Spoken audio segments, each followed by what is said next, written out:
بسم اللہ الرحمن الرحیم۔ مفید الطالبین کا پہلا باب ہے فی المواعظ والامثال، سبق نمبر 23 میں خوش آمدید۔ آج کے سبق میں بھی کچھ جملے ہیں عربی کے جن کا ہم ترجمہ اور ترکیب کریں گے۔ سب سے پہلے اب عبارت دیکھ لیں، اس کے بعد اس کا ترجمہ کریں گے اور آخر میں اس کی تشریح اور پھر ترکیب کریں گے۔ خُذْهُ بِالْمَوْتِ حَتَّى يَرْضَى بِالْحُمَّى، یہ پہلا جملہ ہے۔ لا يُلْدَغُ الْمَرْءُ مِنْ جُحْرٍ مَرَّتَيْنِ، یہ دوسرا ہے۔ من کتم سرہ کان الخیار فی یدہ، یہ تیسرا ہے۔ من تواضع وقر ومن تعاظم حقر، یہ چوتھا جملہ ہے۔ پانچویں پر ہے من سکت سلم ومن سلم نجا، اور چھٹا اور آخری جملہ ہے من حفر بئرا لأخیہ فقد وقع فیہ۔ یہ 6 جملے ہیں۔ عربی عبارت میں نے آپ کے سامنے پڑھ دی ہے، آپ اس کا ترجمہ دیکھ لیں، پھر اس کی تشریح کرتے ہیں اور آخر میں ترکیب کرتے ہیں۔ اس کو پکڑو موت کے ساتھ یہاں تک کہ وہ راضی ہو جائے بخار پر۔ نہیں ڈسا جاتا ایک شخص کو ایک سوراخ سے دوسری مرتبہ۔ جو کوئی اپنے راز کو چھپاتا ہے تو اختیار اس کے قبضے میں ہوتا ہے۔ جو شخص عاجزی اختیار کرتا ہے اس کی عزت کی جاتی ہے، اور جو شخص بڑائی اختیار کرتا ہے اس کو حقیر سمجھا جاتا ہے۔ جو شخص خاموش رہتا ہے وہ محفوظ رہتا ہے، اور جو شخص محفوظ رہتا ہے وہ نجات پاتا ہے۔ جو شخص اپنے بھائی کے لیے کنواں کھودتا ہے وہ اس میں گر جاتا ہے۔ عبارت ہو گئی ہے، ترجمہ ہو گیا ہے۔ اب چلتے ہیں اس کی تشریح کی طرف۔ دیکھیں جو پہلا جملہ ہے خُذْهُ بِالْمَوْتِ حَتَّى يَرْضَى بِالْحُمَّى،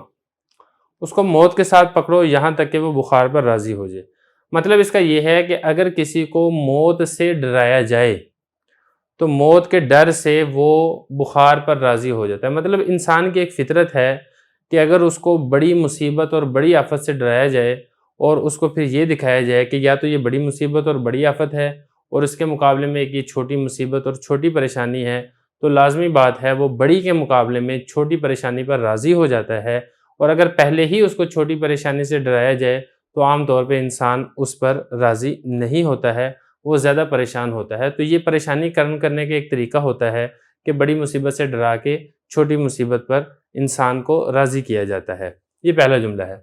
اور دوسرا جملہ ہے کہ آدمی کو ایک سوراخ سے 2 مرتبہ نہیں ڈسا جاتا۔ مطلب اگر آپ کسی کو دھوکہ دے رہے ہیں تو آپ اس کو ایک مرتبہ تو دھوکہ دے دیں گے ایک طریقے کے ساتھ، دوسری مرتبہ جب آپ اس کو دھوکہ دینا چاہیں گے تو وہ چونکہ پہلے سے اس طریقے سے واقف ہو چکا ہوگا، اس لیے وہ آپ کی جیل سازی اور اسی طریقے سے آپ کے دھوکے کے اندر نہیں آئے گا۔ اس لیے بہتر ہے کہ کوئی بھی کام ہو اس کو سیدھے اور اچھے طریقے سے کیا جائے، نہ یہ کہ دھوکہ دے کے کسی سے فائدہ اٹھایا جائے۔ تیسرا جملہ دیکھیں من کتم سرہ کان الخیار فی یدہ، جو شخص اپنے راز کو چھپاتا ہے تو اختیار اس کے اپنے قبضے میں ہوتا ہے، اور جو شخص اپنے رازوں کو خود ہی افشاء کر دیتا ہے، دوسروں تک پھیلا دیتا ہے، تو پھر اس کو اس وجہ سے پریشانی کا سامنا کرنا پڑتا ہے، اور ایسی پریشانی اس کے اوپر نازل ہو جاتی ہے کہ جس کا حل اس کے قبضے کے اندر نہیں ہوتا۔ اس لیے انسان کو چاہیے کہ اپنے رازوں کو حتی الامکان چھپائے تاکہ کوئی دوسرا اس کے رازوں سے واقف ہو کر اس کو نقصان نہ پہنچا سکے۔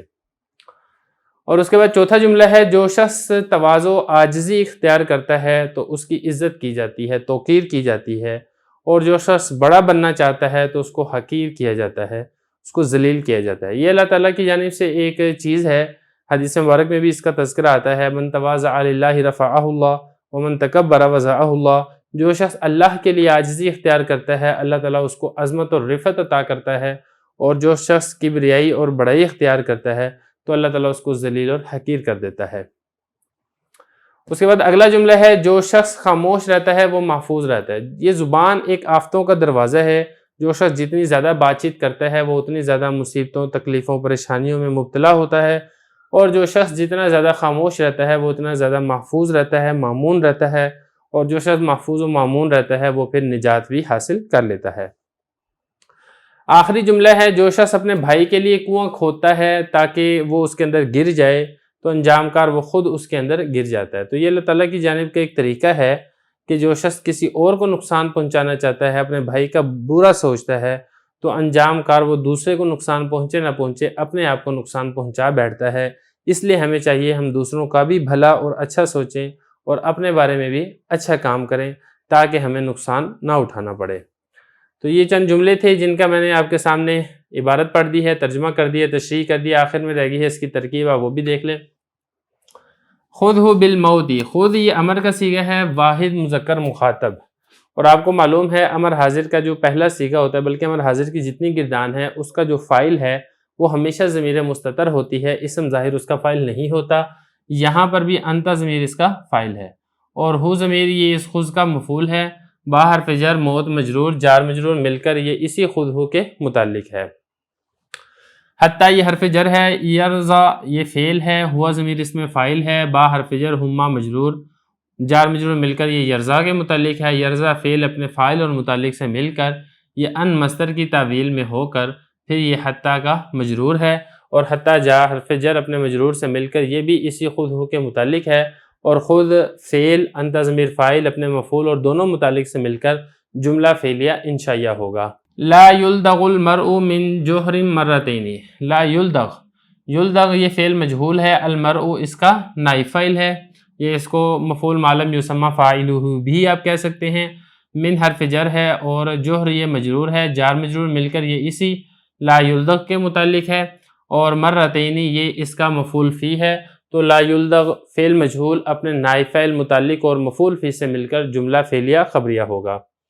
آگے چلیں، من اسم موصول ہے، کاتما فعل ہے، سر مضاف ہو ضمیر مضاف الیہ، مضاف مضاف الیہ سے مل کر یہ اس کاتما کا مفعول ہے، اور کاتما میں ہوا ضمیر اس کا فاعل ہے۔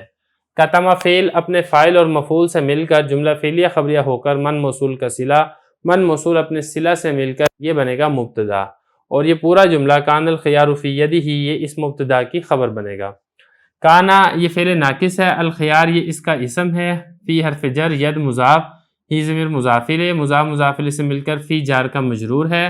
جار مجرور مل کر یہ ثابتاً شبہ فعل کے متعلق ہے، ثابتاً شبہ فعل ہوا ضمیر فاعل اپنے فاعل اور متعلق سے مل کر یہ پھر بنے گا کانا فعل ناقص کی خبر، کانا فعل ناقص اپنے اسم اور خبر سے مل کر پھر یہ پیچھے مبتدا کی خبر بنے گا، مبتدا اپنی خبر سے مل کر جملہ اسمیہ خبریہ ہوگا۔ آگے چلیں، من تواضع وکرا ومن تعاظم حکرا،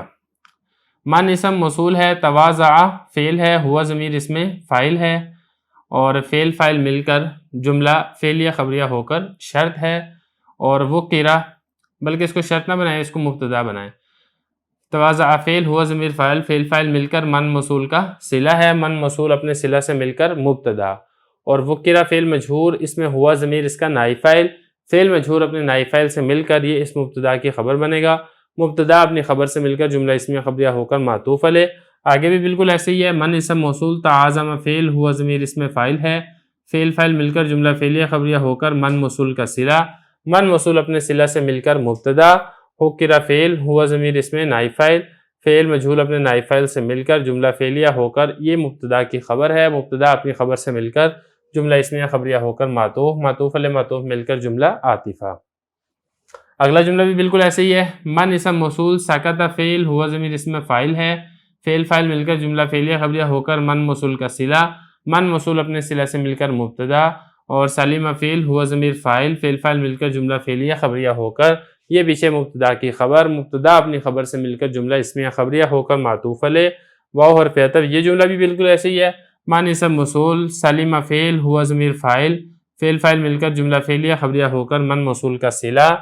من موصول اپنے صلہ سے مل کر مبتدا، نجا فعل ہوا ضمیر فاعل فعل فاعل مل کر جملہ فعلیہ خبریہ ہو کر خبر ہے، مبتدا اپنی خبر سے مل کر جملہ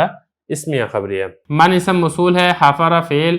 ہوا ضمیر اس میں فاعل ہے، بیرن یہ اس حفرہ کا مفعول ہے، لام حرف جر اخ مضاف ہی ضمیر مضاف الیہ، مضاف مضاف الیہ سے مل کر لام جار کا مجرور، جار مجرور مل کر یہ اسی حفرہ فعل کے متعلق ہے، حفرہ فعل اپنے فاعل متعلق اور مفعول سے مل کر جملہ فعلیہ خبریہ ہو کر من موصول کا صلہ، من موصول اپنے صلہ سے مل کر مبتدا، اور یہ پھر یہ فقط وقع فی یہ بن جائے گا اس مبتدا کی خبر۔ فا حرف ہے، قد یہ بھی حرف ہے، وقع فعل ہوا ضمیر اس میں فاعل ہے، فی حرف جر ہی ضمیر مجرور جار مجرور مل کر اس وقع فعل کے متعلق ہے، فعل فاعل متعلق مل کر جملہ فعلیہ خبریہ ہو کر پھر یہ پیچھے مبتدا کی خبر بنے گا، مبتدا اپنی خبر سے مل کر جملہ اسمیہ خبریہ ہوگا.